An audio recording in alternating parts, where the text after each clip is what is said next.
we want to encourage the people of Kenya to see the ongoing environmental crisis for what it is and nothing else.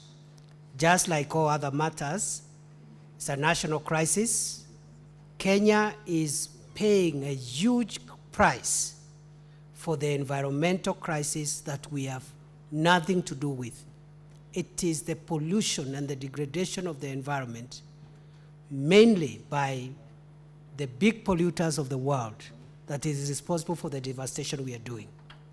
And today, unfortunately, Mr. Speaker, our country, in our order of national security priorities, the effects of climate change is assuming a very, very crucial and important ranking in those priorities.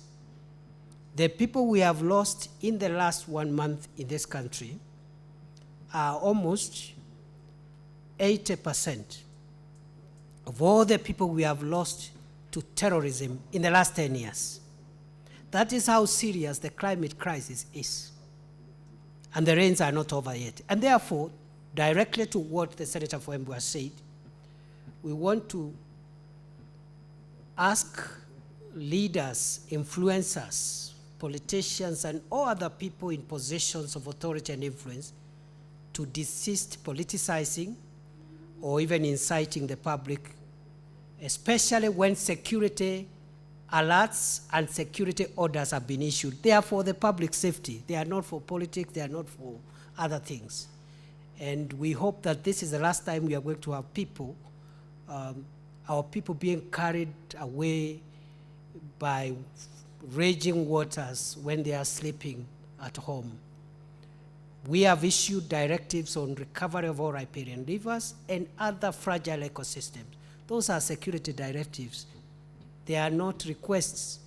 And any leader who tries to interfere with security operations, we will deal with them the same way we deal with other leaders who threaten our national security. As I have already said, this matter is costing us so much pain, so much death.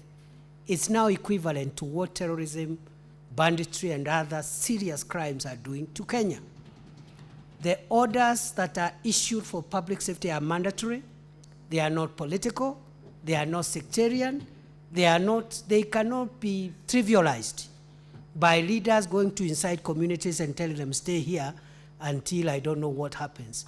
Because in the process, you'll endanger the life of a family who will be carried away by the raging floods, and you'll be nowhere to answer when those families are crying.